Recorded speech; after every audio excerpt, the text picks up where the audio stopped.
안녕하세요. 전 예쁘고 귀여운 아들 하나를 키우고 있는 결혼 6년 차 며느리입니다.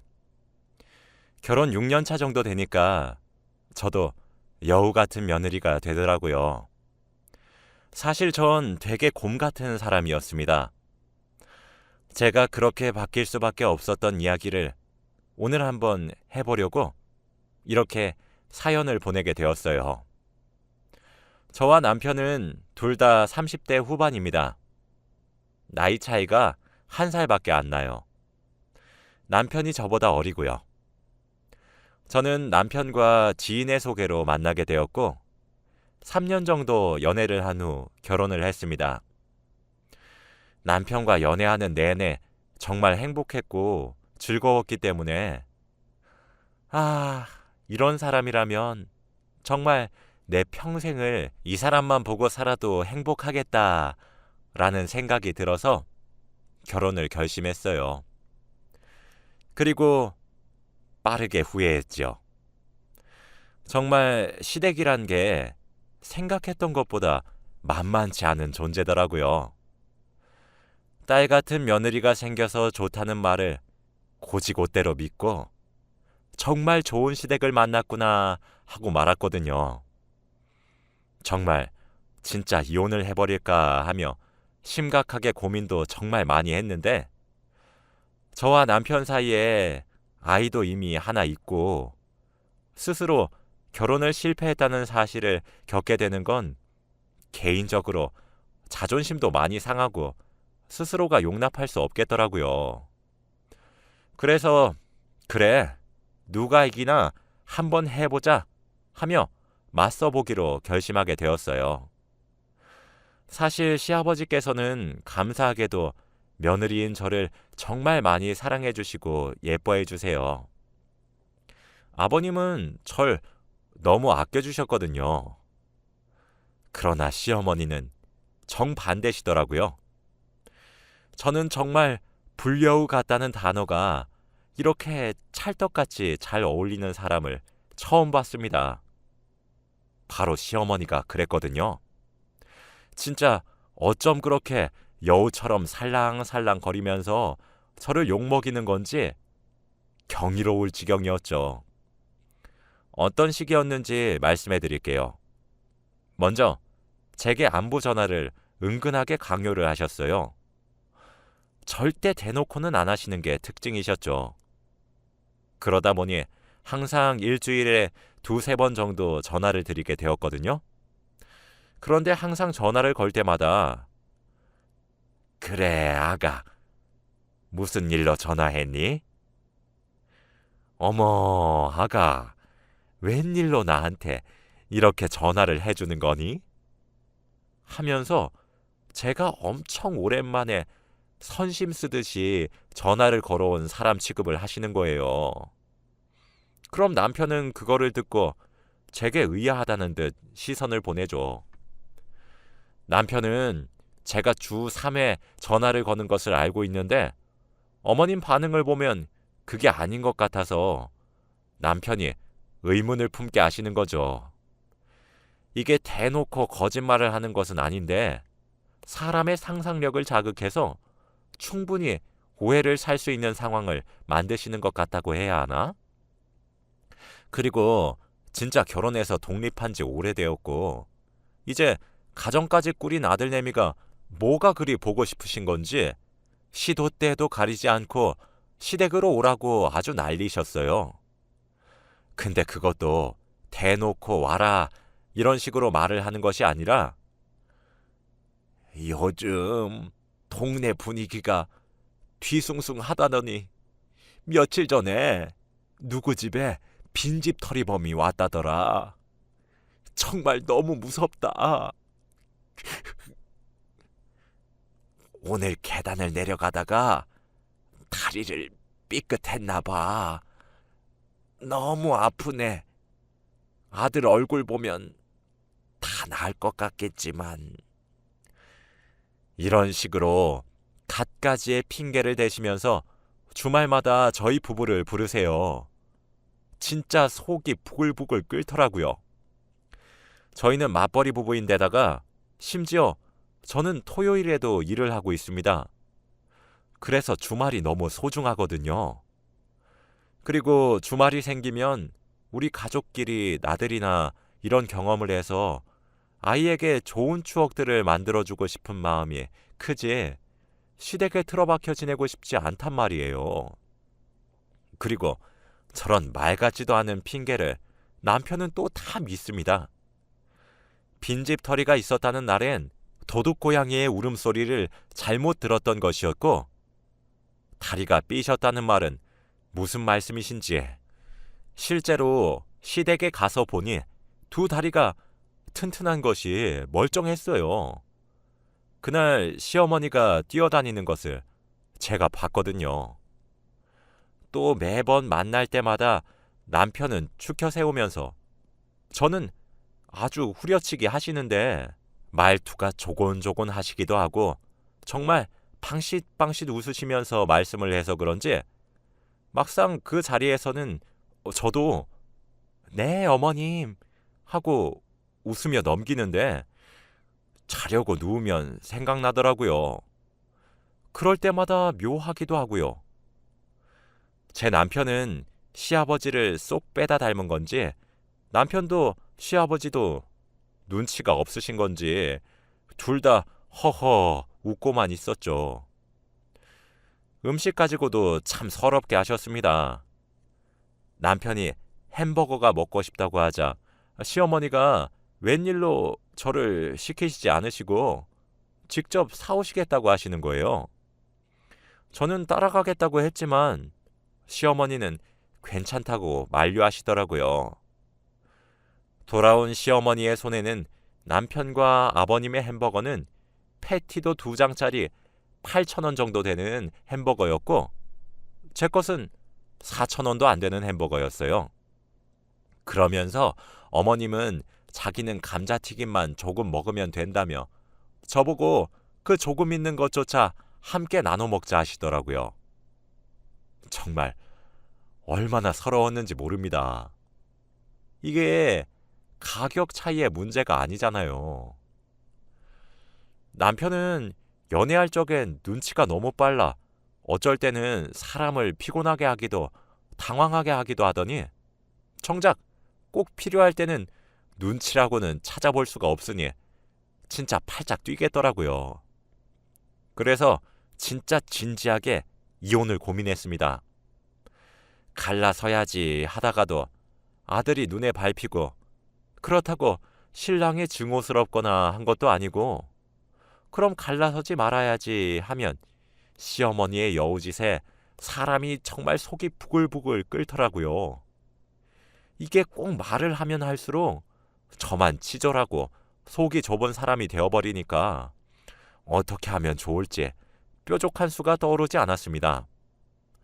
정말 고민을 하다가 친구들에게 하소연을 했어요.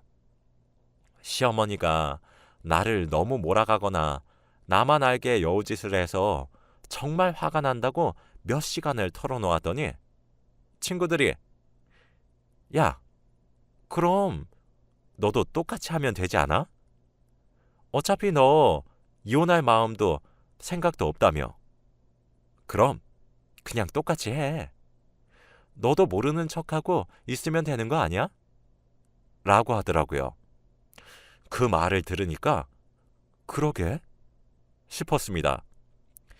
그래서 그때부터 정말 당하고만 있지 않았어요.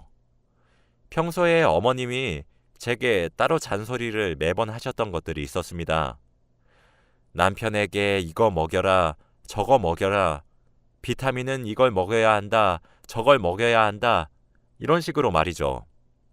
그래서 남편을 먼저 되게 귀찮게 했지요. 여보, 이거 어머님이 당신 먹이래. 여보, 밥 먹었으면 이것도 먹어야지. 어머님이 당신 먹는 거 꼭 확인하라고 그랬어. 여보, 오늘 왜 이거 빼먹었어?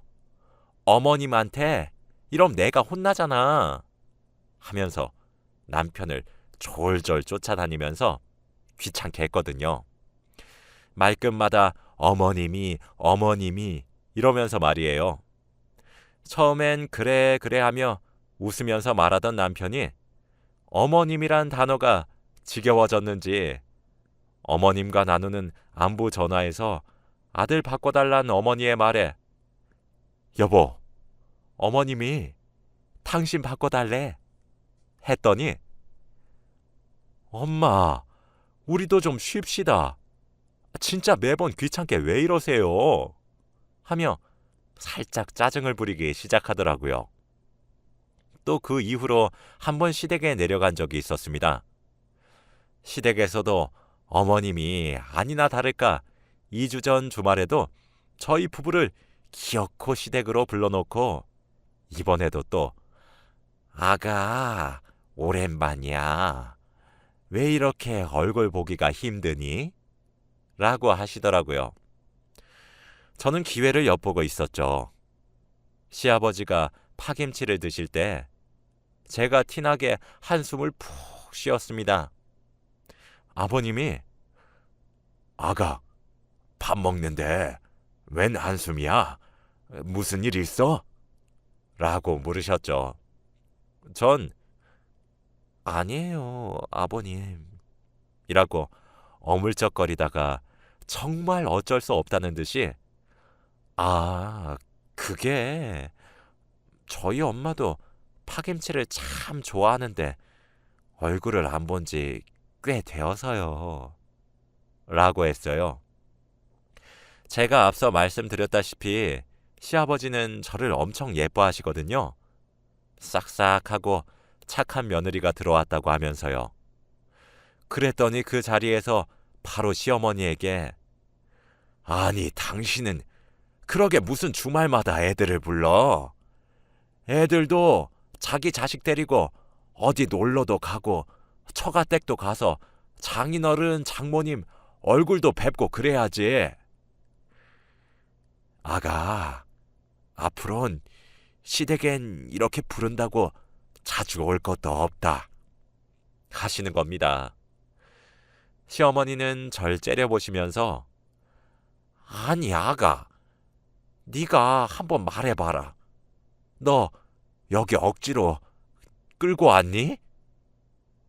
진짜 분란만 만들고 있고 내 참 기가 차서 라고 하시더라고요. 그래서 그때 저는 정말 슬픈 생각을 하면서 눈물을 또르르 흘렸어요. 죄송해요, 어머님. 전 그런 뜻이 아니라 이러면서 말이죠. 눈물을 흘리는 며느리를 본 시아버지는 당신 애한테 왜 그렇게 화를 내? 하시며 시어머니께 잔소리를 하셨고 그런 아내를 본 남편은 그래, 엄마, 근데 우리가 여기 많이 오긴 했잖아 하면서 타박하더라고요. 저는 그때 그냥 모르쇠로 일관하고 말았어요. 그 이후로 시댁 방문 횟수가 확 줄어들었죠. 시어머니도 부글부글 하시는 것이 보였는데 상황이 불리하다고 생각했던 것인지 시댁 방문 횟수를 줄이겠다는 남편의 말에 알았다 이러시며 대답만 하셨습니다. 근데 그렇게 시댁 방문 횟수를 겨우겨우 줄여놨더니 안부 전화로 사람을 정말 들들 볶으시더군요. 그때도 뭐 어떻게 했겠어요? 불쌍한 척을 했죠. 어머니와 전화를 끊고 아주 티나게 일부러 한숨을 푹 쉬었습니다. 남편이 왜 그러냐고 물었을 때 대답했죠. 아니, 여보, 진짜 시어머님 치매 걸리신 거 아닐까? 아니, 자기도 알다시피 나 엄청 자주 전화 드리잖아. 그런데 자꾸 오랜만이라고 얘기를 항상 하시네. 내가 이틀 전에도 전화를 드리는 거 당신이 직접 봤잖아. 그런데 오랜만이라 말씀을 계속 하시니까 이게 아무래도 조금 걱정이 되네. 시어머니가 연세도 있으시니 하면서 착한 척도 엄청나게 했어요. 남편이 깜짝 놀라 시아버지에게 그대로 말을 전했고 시어머니는 그대로 시아버지의 손에 이끌려 치매 검사를 받으셨다고 하시더라고요. 그 후 제게 전화를 다시 걸으셔서 시엠이 알기를 아주 우습게 안다고 하시며 노발대발 화를 내셨습니다. 그 전화도 일부러 남편 앞에서 받았어요. 아니에요, 어머님. 제가 언제 우습게 아셨다고 그러세요. 전 다만 어머님도 이제 연세가 어느 정도 있으셔서 혹시나 하는 노파심에 걱정되어서 남편에게 살짝 말을 했던 거였어요. 노여움 푸세요, 어머님. 하며 구구절절 불쌍한 척을 했죠. 남편은 그런 전화기를 뺏어 들더니 아, 엄마. 그러게 왜 계속 오랜만이라고 하는 거야? 나도 집사람이랑 엄마랑 전화하는 거 옆에서 몇 번 들었는데 나도 엄마가 자꾸 오랜만이라고 하는 거 다 들었단 말이야. 그래서 나도 놀라서 아빠한테 말했던 거야. 이 사람 잘못은 없어. 그러게 왜 엄한 사람을 잡아?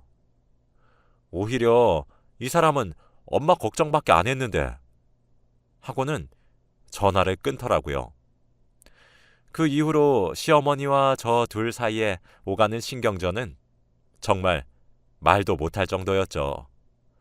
시어머니가 먹는 음식들로 차별하시면 눈앞에서 남편 거랑 제 거랑 바꿔 먹기도 하고 제 것은 남편에게 주고 저 혼자 다른 것을 사와서 먹기도 하며 요리조리 시어머니의 등살을 피하고 다녔습니다.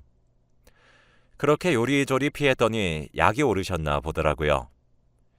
시집살이는 해야 되겠고 며느리도 잡아야 될 것 같은데 그 후로 저희가 시댁의 발길을 딱 끊으니 시어머니는 반찬을 가져다 준다 등등의 핑계를 대며 신혼집을 자꾸 방문하시기도 하였어요. 와, 그런데 그렇게 기를 쓰고 잡으려고 하시니까 솔직히 핑계거리도 다 떨어지더라고요. 솔직히 어머님이 거실에 나와 계시니까 편한 옷도 못 입고 겨우 쉬는 날인데도 밥 차려 드리랴 청소하랴 참 고되더군요. 오셔서 저만 잡으시는 거라면 모르겠는데 여기 먼지가 있니 없니 청소를 하고 살고 있는 거 맞니 아니니 남편 얼굴 좀 봐라. 아무리 밖에서 돈을 벌어도 남편 밥 한 끼 제대로 안 챙겨 먹이는 거니 하시는데 진짜 선을 넘으신다는 생각도 많이 들었고 너무하시다는 생각도 참 많이 들었어요. 시어머니가 사실 미웠습니다. 제가 뭘 그리 큰 잘못을 했다고 나를 이렇게 대하시는 건가 싶었죠. 남편에게 말을 해도 남편은 제가 예민하다고 말을 하더라고요. 사실 표면적으로는 어머님이 저희 집에 반찬을 주러 오신 것처럼 보이시니 저만 이상한 사람이 되는 게 억울하기도 서럽기도 했어요. 그래서 친정에다가 일렀습니다. 저희 아빠에게 말이에요. 아빠는 제 이야기를 모두 들으시고는 이런 건 일을 크게 만들면 오히려 제게 해롭다 하시더라고요. 분란만 일으키는 며느리 되기가 십상이라고 하면서요. 오히려 차라리 그럴 때마다 아빠를 부르라고 제게 말을 하시며 전화를 끊었어요. 그래서 전 시어머님이 신혼집에 오는 날이면 친정 아빠에게 연락해 신혼집으로 부르기 시작했어요. 시어머님은 그런 아빠를 보고 아니 애들 집에 말도 안 하고 찾아오시면 어쩝니까? 이런 말을 하셨는데 아니 사돈도 자기 자식네 집에 궁금해서 오신 것 아니십니까? 저도 근처에 볼일을 보러 왔다가 우리 딸 자식 생각나서 잠시 들린 겁니다. 라고 하시더라고요. 그러면서 주방에 들어가셔서 남편에게 자네 소금이 어디 있는지 아나? 이거 간이 조금 싱거워서 소금을 넣어야 될 것 같더구만 하시는데 남편이 알 턱이 있나요? 아, 모릅니다, 장인어른. 이라고 대답할 수밖에요. 아빠는 그렇게 대답하는 남편에게 아니, 요즘 세상에도 살림살이를 우리 딸만 혼자 하는가? 그럼 자네가 혼자 밖에서 돈을 벌어오지 그러나? 내가 지금 자네에게 음식을 해오라고 했나? 청소를 시키기라도 했나? 소금 설탕 위치 하나 물어본 건데 어찌 대답을 못하나? 자네, 집안일을 하나도 도와주지 않는 거 아닌가? 라며 잔소리를 다다다 부으시더라고요. 남편은 구원의 눈길로 절 쳐다보던데 싹 무시하고 모른 척했어요. 시어머니는 그 모습을 보더니 아니 사돈 어른, 그 위치 조금 헷갈릴 수도 있지. 뭘 그런 거 가지고 애를 잡으시나요? 라고 하셨어요. 아빠는 아닙니다, 사부인. 요즘엔 맞벌이로 돈도 같이 벌면 집안일도 그에 따라 함께 해야죠. 그런 게 바로 공평한 것 아니겠습니까? 라고 하시더라고요. 할 말이 없으시긴 하셨던 것인지 조개마냥 입을 꼭꼭 다물고만 계시다가 저희 집에 오신 지 2시간도 채 되지 않아 시댁으로 돌아가셨습니다. 그렇게 저희 아빠를 신혼집에 3번 정도 불렀더니 남편이 제게 그러더라고요. 여보, 나도 이제 우리 엄마 신혼집에 못 오게 할 테니까 장인어른 좀 말려줘. 내가 미안해. 이렇게 당신이 불편할 줄은 정말 상상도 못했어. 라고 하며 시어머니의 방문을 멈추더군요. 남편도 그쯤 되니까 자기 엄마와 며느리의 사이가 조금 이상하다라는 생각을 스스로 하기 시작했나 봐요. 점점 저와 어머님 사이에 끼기도 하고 눈치 빠르게 행동도 하면서 말이죠. 그리고 저도 속에 담아두지 않고 남편에게 일일이 하나씩 설명하기도 했었습니다. 몇 년 동안 제 입장은 이해조차 하지 못하는 남편이 하나씩 이해하고 막아주기 시작했죠. 물론 그렇게 눈치 빠르게 행동하는 남편을 만드는 것도 녹록지 않았어요. 시댁을 얘기하면 남편에게 휴, 난 친정 보기 힘들어서 효도하기 힘든데 당신은 시댁이랑 가까워서 좋겠다 하기도 했었거든요. 아주 우울하다는 듯이 말이죠. 그런 제 노력이 빛을 발하나 봅니다. 이젠 시어머니가 제게 고가운 짓을 하더라도 남편이 잘 막아주고 있어요. 사실 참 이해가 되질 않았습니다. 아들이 귀한 줄 알면 남의 집 딸 자식인 저도 귀한 줄 아셔야 되지 않나 싶기도 했고, 절 괴롭히신다고 얻는 이익이 하나도 없잖아요. 오히려 그런 태도에 화가 나서 제가 남편을 들들 볶는다면 또 모를까 말이죠. 그리 오랜 기간을 한 것도 아니고 한 반년 정도만 했는데도 이젠 시댁에 가는 것이 별로 두렵지 않습니다. 스트레스도 확실히 안 받고 말이에요. 여기 청취자분들도 대부분 며느리를 맞이하셨을 것 같아요. 그래서 제 이야기를 한번 써보았습니다. 며느리도 자식처럼 대해달라고 말하고 싶어서요. 딸에게 하듯 잘해주면 본인 남편에게 정말 잘해줍니다.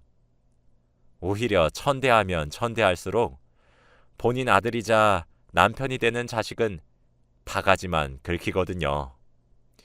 이제 어머님도 제가 여우처럼 살살거리며 굴기 시작하니까 예전보다 정말 많이 유해지셨어요. 이젠 어머니도 아시는 것 같더라고요. 제게 잘해주시면 남편이 더 편하단 사실을 말이에요. 앞으로도 어머니와 척지지 않고 이런 관계를 유지해 보려고 해요. 여우 같은 사람이 되는 것도 썩 나쁘진 않은 것 같더라고요. 아들을 아끼시는 마음을 모르는 것은 아니지만 너무하시다 느끼게 만드셨던 어머니를 제가 웃으면서 대하리라곤 정말 예상치도 못했어요. 참, 시집살이란 것이 묘하긴 하죠. 처음엔 시어머니가 본인 부린 꾀에 본인이 넘어가는 것을 보고 고소하기도 했는데 착잡하기도 했습니다. 저도 이제 앞으로 적당히 해야겠죠. 시어머니와 관계를 개선하고 싶은 것이 주된 목적이기도 하니까요. 제 얘기를 끝까지 듣고 여러 조언을 해준 친구에게 고맙다는 말을 전하며 제 이야기는 이만 여기서 마무리하겠습니다. 다들 좋은 하루 보내세요. 감사합니다.